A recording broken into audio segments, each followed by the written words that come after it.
അതുകൊണ്ട് തന്നെ ആര് ഈ പാർട്ടിക്കെതിരായിട്ട് വെല്ലുവിളി ഉയർത്തിയാലും അതൊന്നും ഈ പാർട്ടി ഏൽക്കുന്ന പ്രശ്നമില്ല. അപ്പം UDFും BJPയും തമ്മിൽ പല സ്ഥലങ്ങളിലും ഒരു അന്തർധാര പ്രവർത്തിക്കുന്നുണ്ട്. അതിന് നമ്മൾ അത്ഭുതപ്പെടേണ്ട കാര്യമില്ല. UDF എന്ന് പറഞ്ഞാൽ അതാണ്.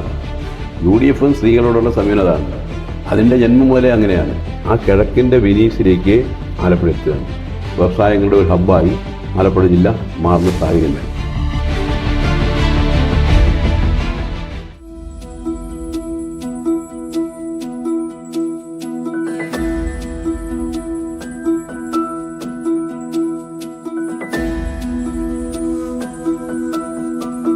സൗണ്ട് ഓഫ് ഹാമർ ഇന്ന് എത്തി നിൽക്കുന്നത് ആലപ്പുഴയുടെ മണ്ണിലാണ്. നമ്മുടെ ഒപ്പമുള്ളത് ആലപ്പുഴയുടെ CPMന്റെ ജില്ലാ സെക്രട്ടറി സഖാവ് R. നാസറാണ്. സഖാവിനെ ഏറെ സ്നേഹത്തോടെ ഞങ്ങൾ സ്വാഗതം ചെയ്യുകയാണ്. ഇപ്പോൾ കഴിഞ്ഞ ദിവസം സഖാ ആഞ്ചലോസും സഖാ വിനോദിന്റെയും കൂടെയുള്ള ഒരു ഫോട്ടോ സഖാവിന്റെ കണ്ടു. ഇപ്പോൾ പാർട്ടി സെക്രട്ടറി എന്ന നിലയ്ക്ക് ഞങ്ങൾ കാണുമ്പോൾ സഖാവിന്റെ ഒരു ചെറുപ്പകാലത്തെ ഫോട്ടോ വളരെ കൗതുകത്തോടെയാണ് ഞങ്ങൾ നോക്കി കണ്ടത്. അപ്പൊ ആ കാലഘട്ടത്തെ ഓർമ്മകൾ എന്തൊക്കെയാണ്? അത് വിദ്യാർത്ഥി പ്രസ്ഥാനം ശക്തിപ്പെടുത്തുന്നതിന് വേണ്ടിയിട്ടുള്ള പ്രവർത്തനങ്ങളാണല്ലോ ആ കാലഘട്ടം നടത്തിയത്. അന്ന് ആലപ്പുഴ ജില്ലയിൽ മിക്കവാറും കലാലയങ്ങളിൽ KSU ആയിരുന്നു പ്രവർത്തിച്ചുകൊണ്ടിരുന്നത്. ഞങ്ങളുടെ ആ കാലഘട്ടത്തിലാണ് എല്ലാ ക്യാമ്പസുകളിലേക്കും SFI പ്രവർത്തനം ശക്തിപ്പെടുത്തുകയും മിക്കവാറും എല്ലാ ക്യാമ്പസുകളിലും SFI വിജയിക്കുന്ന രൂപത്തിലേക്ക് എത്തിച്ചേർക്കാൻ കഴിഞ്ഞിട്ടുണ്ട്. വളരെ കഷ്ടപ്പാട് ഒക്കെ സഹിച്ചിട്ടാണ് ഞങ്ങൾ 3 പേര് ഇവിടെ ഓഫീസിൽ കേന്ദ്രീകരിച്ച് ഇവിടെ താമസിച്ച് ഇവിടെ തന്നെ കേന്ദ്രീകരിച്ചുകൊണ്ട് ജില്ലയുടെ എല്ലാ ഭാഗങ്ങളിലും പോയി സംഘടന ഉണ്ടാക്കി അതോടൊപ്പം തന്നെ ഞങ്ങളുടെ പഠനവും നടത്തിക്കൊണ്ടാണ് ഞങ്ങൾ ആ കാര്യങ്ങൾ നിർവഹിച്ചത്. അതിൽ വളരെ മുന്നിലേക്ക് വരാൻ നമുക്ക് കഴിഞ്ഞിട്ടുണ്ട്. SFIയുടെ ജില്ലയിലെ വികാസത്തിന് അടിത്തറ പാകിയത് ഞങ്ങളുടെ പ്രവർത്തനത്തിലൂടെയാണ്. ഈ കഴിഞ്ഞ ഒരു 10 വർഷക്കാലമായി ആലപ്പുഴയുടെ വികസന പ്രവർത്തനങ്ങളൊക്കെ കണ്ടുകൊണ്ടിരുന്ന ഒരു വ്യക്തി എന്ന നിലയിൽ നമുക്ക് സഖാവിന് പറയാൻ പറ്റുന്ന അഭിമാനകരമായിട്ടുള്ള ആലപ്പുഴയിലെ പദ്ധതികൾ, വികസന പ്രവർത്തനങ്ങൾ എന്തൊക്കെയായിരിക്കും? ആലപ്പുഴ വളരെ പെട്ടെന്നല്ലേ വലിയ വികസന മുന്നേറ്റത്തിലേക്ക് നീങ്ങിയത്. ആലപ്പുഴയുടെ ഭൂമിശാസ്ത്രപരമായിട്ടുള്ള എല്ലാ പ്രത്യേകതകളും അറിയാമല്ലോ. കായൽ, കടൽ ഇതെല്ലാം ചേർന്നിട്ടുള്ളതാണ് നമ്മുടെ ജില്ല. എല്ലാ പരമ്പരാഗത വ്യവസായങ്ങളും ശക്തി പ്രാപിച്ചു വരികയുണ്ടായി. അതുപോലെ തന്നെ പൊതുമേഖലാ സ്ഥാപനങ്ങൾ വലുത് വന്നു. അവിടെയെല്ലാം കുറേ അധികം ആൾക്കാർക്ക് തൊഴിൽ കൊടുക്കാൻ കഴിയുന്ന രൂപത്തിലേക്ക് കാര്യങ്ങൾ വന്നു. അങ്ങനെ വലിയ മാറ്റം ഇവിടെ വന്നു. പശ്ചാത്തല മേഖലയിലാണ് അടുത്ത കാലത്തായി വലിയ മാറ്റം വന്നത്. ഇന്ന് ആലപ്പുഴ ജില്ലയിലെ എല്ലാ പ്രധാനപ്പെട്ട റോഡുകളും പുതിയ സാങ്കേതിക വിദ്യ ഉപയോഗിച്ചുകൊണ്ട് ഇപ്പം നിർമ്മിച്ചു കഴിഞ്ഞിരിക്കുന്നു.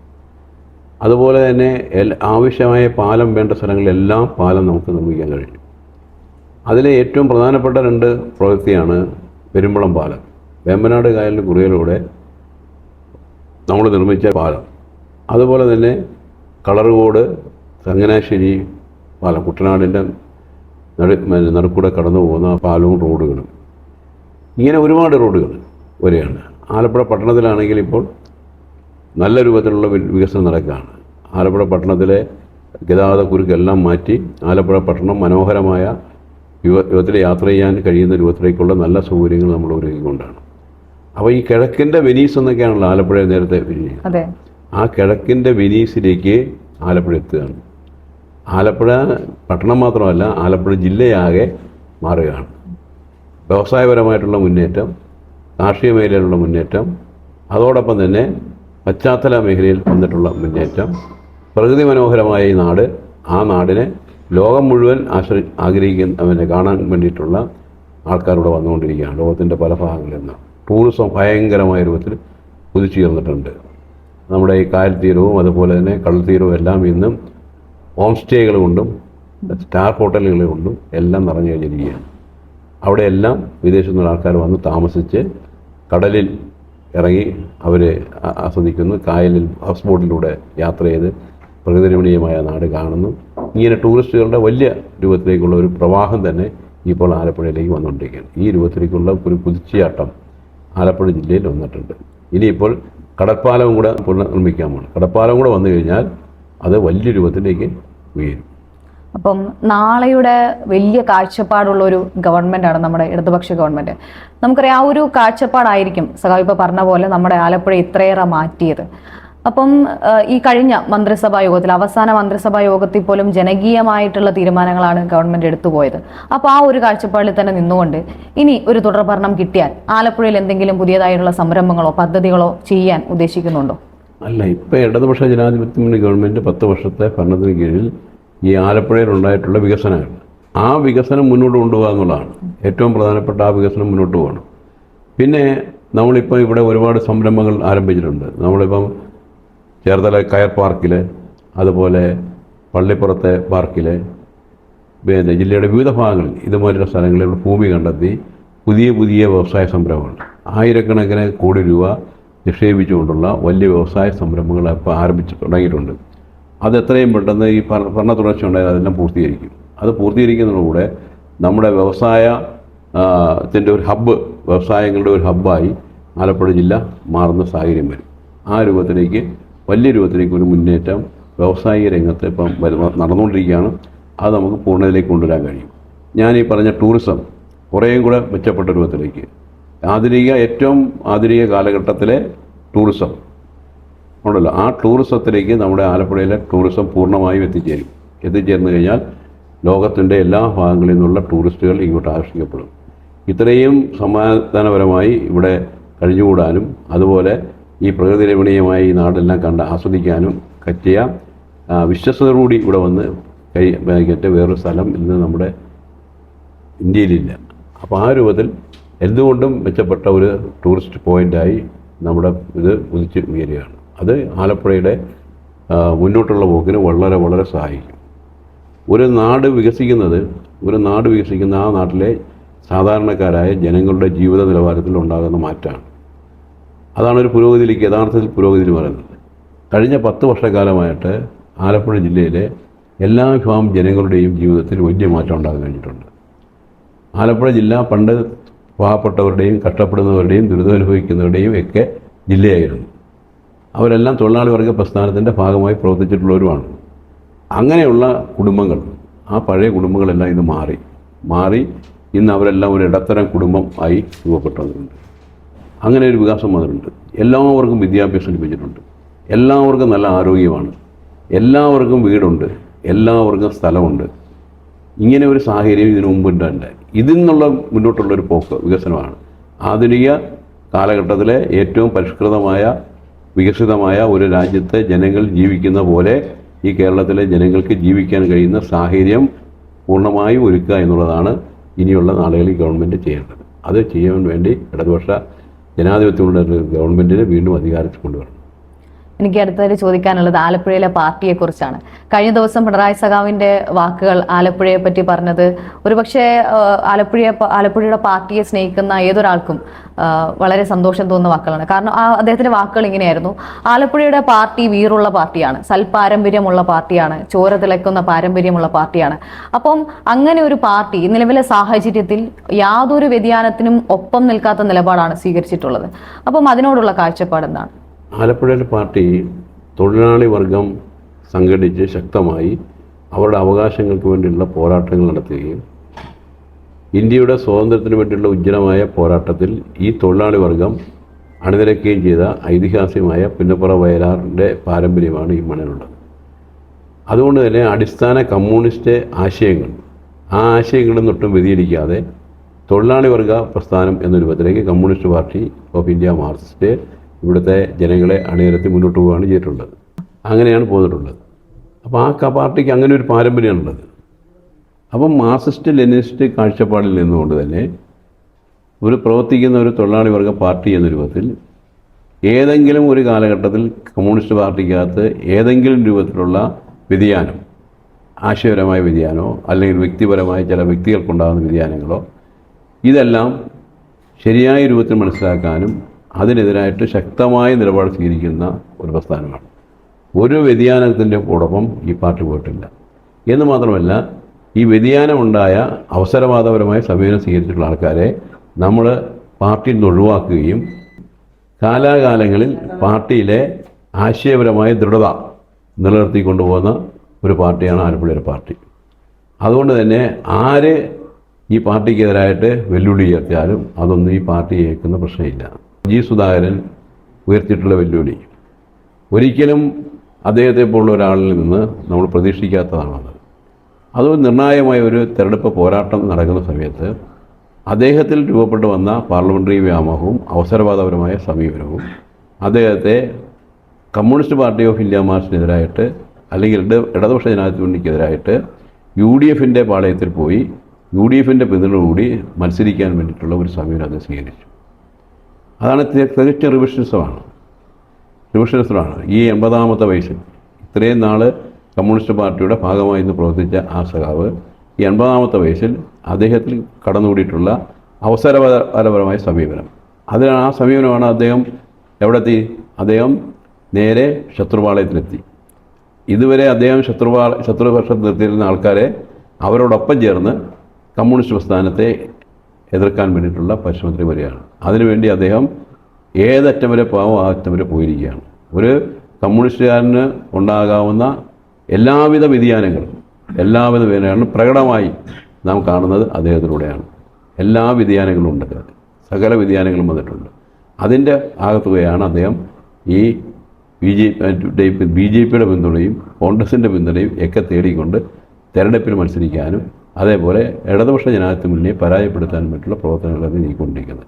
അതിന് ചുട്ട മറുപടി ഈ ആലപ്പുഴയിലെ ജനങ്ങൾ നൽകും. അതാണ് മുഖ്യമന്ത്രി സൂചിപ്പിച്ചത്. ആ കരുത്ത് ഇടതുപക്ഷ ജനാധിപത്യ മുന്നണിക്ക് ഈ ആലപ്പുഴ ജില്ലയിലുണ്ട്. അത് പ്രകടമാക്കുന്ന ഒരു തെരഞ്ഞെടുപ്പായിട്ട് ഈ തെരഞ്ഞെടുപ്പ് മാറും എന്നാണ് ഞാൻ പ്രതീക്ഷിക്കുന്നത്. ഇപ്പോൾ കായംകുളത്ത് തന്നെ UDF കൺവെൻഷനിൽ UDF കൺവീനർ നമ്മുടെ സ്ഥാനാർത്ഥിയായിട്ടുള്ള പ്രതിഭയെ അധിക്ഷേപിക്കുന്ന ഒരു സാഹചര്യമുണ്ടായി. സ്ത്രീ എന്ന ഒരു പരിഗണന പോലും നൽകാതെ അധിക്ഷേപിക്കുന്ന ഒരു സാഹചര്യമാണ് ഉണ്ടായത്. അപ്പം അതൊരു സ്ഥാനാർത്ഥി എന്നതിനപ്പുറത്തേക്ക് ഈ സ്ത്രീ സമൂഹത്തെ തന്നെ അപമാനിക്കുന്നതിന് തുല്യമാണ്. അപ്പോൾ അത്തരത്തിലൊരു സ്ത്രീയെ ഇങ്ങനെ ഒരു അവസ്ഥയിലേക്കുന്ന UDFൻ്റെ ഈ ഒരു രാഷ്ട്രീയത്തോട് സഖാവിൻ്റെ പ്രതികരണം എങ്ങനെയാണ്? അതിന് നമ്മൾ അത്ഭുതപ്പെടേണ്ട കാര്യമില്ല. UDF എന്ന് പറഞ്ഞാൽ അതാണ്. UDFും സ്ത്രീകളോടുള്ള സമീപനം അതാണ്. അതിൻ്റെ ജന്മം മുതലേ അങ്ങനെയാണ്. അതിനകത്ത് വന്നിട്ടുള്ള ആൾക്കാർ, അതിൻ്റെ നേതാക്കന്മാരായിട്ടുള്ള ആൾക്കാർ എല്ലാം ഈ സ്ത്രീകളെ വളരെ മോശമായ രൂപത്തിൽ ചിത്രീകരിക്കുക, സ്ത്രീകളെ മോശമായ രൂപത്തിൽ ഉപയോഗിക്കുക, സ്ത്രീകളെ മോശമായ രൂപത്തിലേക്ക് എല്ലാ രൂപത്തിലും അവരോട് പെരുമാറുക. ഈ ഒരു സമീപനം അവർക്കുള്ളതാണ്, ജന്മനാ ഉള്ളതാണ്. അതിപ്പം പ്രകടമായി വന്നു. അതാണിപ്പം അല്ലെങ്കിൽ പ്രതിഭയെ പോലെയുള്ളൊരു കഴിഞ്ഞ 10 വർഷമായിട്ട് അവിടുത്തെ MLA ആയി പ്രവർത്തിച്ചുകൊണ്ടിരിക്കുന്ന പ്രതിഭയെ പോലുള്ള ഒരു സഖാവ് വീണ്ടും തെരഞ്ഞെടുപ്പ് നേടുകയാണ്. അതേ വലിയ പുരുഷർ വിജയിച്ചു എന്നുള്ള ഉറപ്പാണ്. UDF എന്ന് പറഞ്ഞാൽ ഇതാണ്, സ്ത്രീകളോടുള്ള അവരുടെ സമീപനം ഇതാണ് എന്നുള്ള യാഥാർത്ഥ്യം ഇപ്പം വളരെ വ്യക്തമായി ഒരിക്കൽ കൂടി വന്നിരിക്കുന്നു. അതിന് അവിടുത്തെ ജനങ്ങൾ, കായംകുളത്തെ ജനങ്ങൾ നല്ല ചുട്ട മറുപടി ഈ തെരഞ്ഞെടുപ്പിൽ അവർക്ക് നൽകുമെന്നുള്ള കാര്യത്തിൽ തർക്കമില്ല. ഇപ്പം ജില്ലയിൽ നമ്മൾ ഒന്നിലേറെ തദ്ദേശ സ്വയംഭരണ സ്ഥാപന തെരഞ്ഞെടുപ്പുമായി ബന്ധപ്പെട്ട് നമ്മൾ കണ്ടതാണ്. പലയിടങ്ങളിലും കോൺഗ്രസ് BJP കൂട്ടുകെട്ട് അല്ലെങ്കിൽ ഒരു പരസ്പര ധാരണയിലാണ് അവർ ഭരണത്തിൽ മുമ്പോട്ട് പോകുന്നത്. അപ്പം നമ്മുടെ ഈ തെരഞ്ഞെടുപ്പ്, ആലപ്പുഴയിലെ തെരഞ്ഞെടുപ്പുമായി ബന്ധപ്പെട്ട് അങ്ങനെയുള്ള കൂട്ടുകെട്ടുകൾ, BJP കോൺഗ്രസുമായി ബന്ധപ്പെട്ട കൂട്ടുകെട്ടുകൾ ഉയരാനുള്ള സാധ്യതയുണ്ടോ? ഉണ്ടെങ്കിൽ അതിനെങ്ങനെയാണ് നോക്കിക്കാണുന്നത്? അതിപ്പം നമ്മളിപ്പം പല മണ്ഡലങ്ങളിലും, ആലപ്പുഴ ജില്ലയിലെ പല മണ്ഡലങ്ങളിലും ദുർബലരായിട്ടുള്ള ആൾക്കാരെയാണ് BJP മത്സരിപ്പിക്കുന്നത്. BJP മത്സരിപ്പിക്കുന്ന സ്ഥാനാർത്ഥികൾ നോക്കിക്കഴിഞ്ഞാൽ പലരും വളരെ ദുർബലരായിട്ടുള്ളവരാണ്. എന്ന് പറഞ്ഞാൽ പല മണ്ഡലങ്ങളിലും BJPയും കോൺഗ്രസും തമ്മിൽ ധാരണ ഉണ്ടാക്കി പോവുകയാണ്. ഇപ്പം ഹരിപ്പാട് മണ്ഡലത്തിൽ തന്നെ രമേശ് ചെന്നിത്തല കഴിഞ്ഞ കുറേ നാളുകളായിട്ട് ജയിച്ചുകൊണ്ടിരിക്കുന്നത് BJPയുടെ വോട്ട് മേടിച്ചാണ്. അപ്പം UDFും BJPയും തമ്മിൽ പല സ്ഥലങ്ങളിലും ഒരു അന്തർധാര പ്രവർത്തിക്കുന്നുണ്ട്. അത് കഴിഞ്ഞ കുറേ നാളായിട്ടുണ്ട്. പഞ്ചായത്ത് തെരഞ്ഞെടുപ്പിൽ നമ്മൾ കണ്ടു.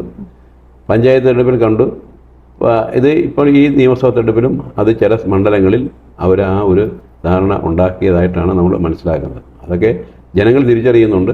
തിരിച്ചറിഞ്ഞനുസരിച്ചുള്ള പ്രതികരണം ജനങ്ങളുടെ ഭാഗത്തുണ്ടാകും. ഇപ്പോൾ കഴിഞ്ഞ ദിവസം കൂടിയാണെങ്കിൽ പോലും തിരുവനന്തപുരത്ത് UPയിൽ നിന്നും അഘോരി കേരളത്തിൽ വന്ന് BJPയുടെ നേതാവിനെ അനുഗ്രഹിക്കുന്ന ഒരു രീതിയിലേക്ക് പോയിട്ടുണ്ട്. ഈ ഒരു സാക്ഷരത കേരളത്തിൽ ഇത്തരത്തിലുള്ള സമീപനങ്ങൾ നമ്മുടെ മലയാളികൾക്ക് മുൻപിൽ കാഴ്ചവെച്ചാൽ അങ്ങനെയുള്ള ഒരു കാര്യങ്ങളോട് എങ്ങനെയാണ് നോക്കുകയാണ്? നമുക്ക് എങ്ങനെ അതിനെ കാണാൻ കഴിയും? നമ്മുടെ ഈ സാക്ഷരത ഉള്ള കേരളമാണെങ്കിലും സാക്ഷരതയുള്ള മനുഷ്യർ തന്നെ സാക്ഷരത ഇല്ലാത്ത രൂപത്തിലേക്കുള്ള ചില നിലപാടുകൾ നമുക്ക് കാണാൻ കഴിയും. കേരളീയ സമൂഹത്തിൽ പലപ്പോഴും നമ്മൾ കണ്ടിട്ടുണ്ട്. വിവരമുള്ളവർ തന്നെയാണ് വിവരക്കേട് കാണിച്ചുകൊണ്ടിരിക്കുക. അങ്ങനെയുള്ള ഒരു സാഹചര്യം നമുക്കുണ്ട്. അതിൽ പെട്ട കാര്യങ്ങളാണ് ഈ പറഞ്ഞിട്ടുള്ള കാര്യങ്ങളെല്ലാം. അവരെല്ലാം ആ രൂപത്തിലേക്കുള്ള ഒരു സമീപനം പൊതുവെ സ്വീകരിച്ചു വരികയാണ്. സ്വീകരിച്ചു വരുന്നു എന്നുള്ളതാണ്. അതിൽ നമ്മൾ അത്ഭുതപ്പെടേണ്ട കാര്യമില്ല. അവരങ്ങനെയാണ്. BJP എന്ന് പറഞ്ഞാൽ അങ്ങനെയാണ്. ഇപ്പം എത്രയൊക്കെ കുപ്രചരണങ്ങൾ ഉണ്ടായാലും ഇടതുപക്ഷ സർക്കാർ എന്ന് പറയുന്നത് ഇപ്പോഴും ജനകീയ സർക്കാരാണ്. അപ്പം ആ നിലയ്ക്ക് മറ്റുള്ള സംസ്ഥാനങ്ങൾക്ക് പോലും മാതൃകയാകുന്ന രീതിയിലാണ് സർക്കാരിന്റെ പ്രവർത്തനങ്ങൾ മുൻപോട്ട് പോയത്. ആ സമയത്ത് തന്നെയാണ് ഇപ്പം നെൽ കർഷകർക്ക് സംസ്ഥാനം നൽകിയിട്ടുള്ള അധിക ബോണസുകൾ നിർത്തലാക്കണമെന്നുള്ള ഒരു നിർദ്ദേശം കേന്ദ്ര സർക്കാരിന്റെ ഭാഗത്തു നിന്നുണ്ടായത്. അപ്പൊ ഇങ്ങനെയുള്ള നിലപാടുകൾ സ്വീകരിക്കുന്നത് കുട്ടനാടിനെ പോലെയുള്ള കർഷകരെ പ്രതിസന്ധിയിലാക്കില്ലേ? അല്ല, കേന്ദ്ര ഗവൺമെൻറ് നമ്മുടെ കാർഷിക മേഖലയെ പൊതുവെ തകർത്തിരിക്കുകയാണല്ലോ. എല്ലാ രൂപത്തിലും തകർത്തിരിക്കുകയാണ്. കൃഷിക്കാർക്ക് കൊടുത്തുകൊണ്ടിരുന്ന എല്ലാ ആനുകൂല്യങ്ങളും സൗജന്യങ്ങളും എല്ലാം അവർ പിൻവലിച്ചു, സബ്സിഡികളെല്ലാം പിൻവലിച്ചു.